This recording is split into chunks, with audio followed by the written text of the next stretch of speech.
AJSU party का विधानसभा स्तरीय चूल्हा प्रमुख सह शपथ ग्रहण समारोह सम्मेलन आज यज्ञ मैदान जामताड़ा में आयोजित की गई, जिसमें पार्टी के राष्ट्रीय अध्यक्ष सुदेश महतो ने शिरकत की। जहां आजसू पार्टी के केंद्रीय महासचिव तरुण गुप्ता ने उन्हें गुलदस्ता देकर स्वागत किया। कार्यक्रम को संबोधित करते हुए आजसू पार्टी के केंद्रीय महासचिव तरुण गुप्ता ने झारखंड सरकार पर हमला बोला। उन्होंने कहा कि यहाँ की भ्रष्ट सरकार को उखाड़ फेंकने की आवश्यकता है। उन्होंने कहा कि इस सरकार में ब्लॉक से लेकर प्रदेश स्तर तक भ्रष्टाचार भरा हुआ है। वहीं आजसू पार्टी के केंद्रीय अध्यक्ष सुदेश महतो ने सभा को संबोधित करते हुए कहा कि पूरे राज्य में बेरोजगारी चरम पर है। यहाँ के युवा दूसरे प्रदेश में काम कर रहे हैं और यहाँ की सरकार लोगों के साथ षड्यंत्र कर रही है। मुख्यमंत्री हेमंत सोरेन यहाँ की जनता से प्रत्येक वर्ष 5 लाख नौकरी देने का वादा किया था, उसे उन्होंने पूरा नहीं किया। सुदेश महतो ने आरोप लगाते हुए कहा कि मुख्यमंत्री हेमंत सोरेन विकास के नाम पर वोट नहीं मांगते हैं, वह सिर्फ समाज को बरकरार कर समाज के नाम पर ही वोट मांगते हैं। जिला सहित आसपास की खबरों से जुड़े रहने के लिए यदि अभी तक मेरे चैनल को सब्सक्राइब नहीं किए हैं तो मेरे चैनल को सब्सक्राइब करके लाइक शेयर और कमेंट करें। वीडियो यदि फेसबुक पर देख रहे हैं तो मेरे फेसबुक पेज को ही लाइक करें। प्रोग्राम के दौरान सांस्कृतिक कार्यक्रम की कुछ झलकियों के साथ केंद्रीय महासचिव तरुण गुप्ता एवं आजसू प्रमुख क्या कुछ बोल रहे हैं, आप लोग भी सुनिए।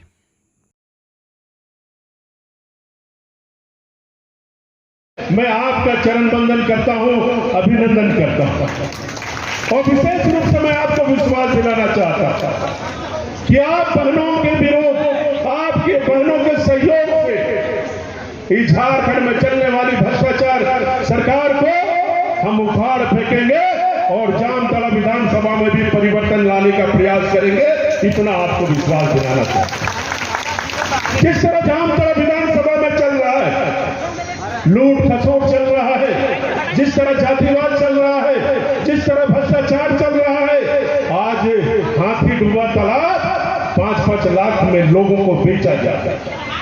नरेगा में 5-5 हजार लोगों का तसल्ली कर रहा विधायक, और यहाँ बैठे हुए एक लोग जानता है आदिवासी गांव में अगर हाथी डूबा तालाब हो रहा है तो उसका दूसरा गांव से आकर के ठेकेदार कर रहा है कि नहीं कर रहा है, बताइए। आज पूरे जामताड़ा ब्लॉक में भ्रष्टाचार चरम सीमा पे है। प्रशासन के किसी भी लोग के पास चले जाइए, बिना तीनों पार्टी 400 वादा पब्लिक से कर चुका है, एक भी वादा पूरा नहीं किया है। एक भी नहीं बोला हम आएंगे, नीति बनाएंगे, स्थानीय नीति बनेगा। स्थानीय नीति बन गया क्या स्थानीय नीति? स्थानीय अगर नीति बनता तो अभी कल परसों एक तो किसी का देव पेपर में चल रहा है, एक रिजल्ट आया, रिजल्ट 17 या 22 लोग को आया है। 17 आदमी हमारा प्रदेश का नहीं है, दूसरा प्रदेश के लोगों को नौकरी अपना हाथ से बांटा है। अभी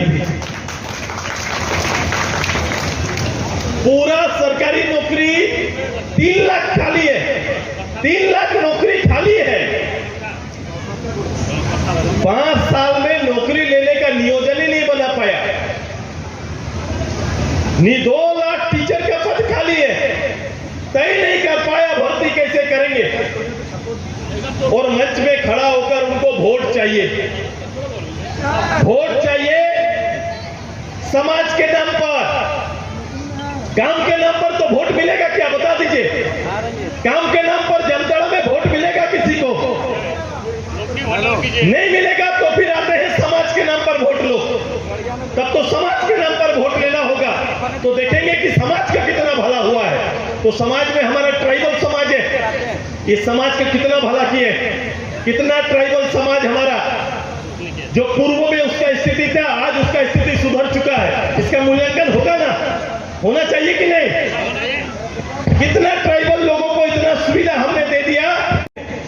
माँ बाप बहु छेला सबाई के छाड़े काज करते जाए से मुंबई, दूसरा प्रदेश में जाके काम कर रहा है कि नहीं? हर परिवार का, हर तीसरा चौथा गरीब परिवार का बेटा उसके घर में नहीं है, वो गया है काम काज करने, बाहर गया हुआ है। अब बताओ सरकार का प्लान क्या है? सरकार मंच में आकर अब तो सरकार का समय खत्म हो गया, लेकिन भी झूठ बोलने में कैसा गलत बोल सकता है, कैसे झांसे में ला सकता है? ये आश्चर्य है कि अपना ही बनाया हुआ, अपने लोगों से चुना हुआ सरकार अपने ही लोगों के खिलाफ में षड्यंत्र करता है, षड्यंत्र करता है। षड्यंत्र बोलेंगे क्यों नहीं? क्योंकि आप यदि कोई बात आप बोलते हैं, मैं अगर सुदेश महतो मंच से कोई बात बोल रहा हूं तो मेरा ये पॉलिटिकल जिम्मेदारी है, एक राजनीतिक जिम्मेदारी है। अगर राजनीतिक जिम्मेदारी का बोध हमें है तो मैं जानता हूं कि मैं वही बात बोलूंगा जो मैं कर सकता हूं, जो हम कर सकते हैं मैं वही बात बोलूंगा। और जो हो सकता है, अगर हो सकता है, मेरे विचार से अंतर हो सकता है, राजनीतिक विचारधाराएं अलग अलग हो सकती है, लेकिन आपको तर्क तब देना पड़ेगा कि नहीं ये हो सकता है। तो राजनीति में मेरे विषय से इतर अगर किसी का विषय है तो उसको खड़ा होकर बताना पड़ेगा कि मैंने 5 लाख लोगों को नौकरी देने का निश्चय किया था साल में। तो कुछ तो सोच के बोले होंगे कि साल में 5 लाख नौकरी आएगा कहां से? 5 साल पार हुआ, झारखंड का नौजवान बोल रहा है कि 25 लाख नौकरी कहां गया।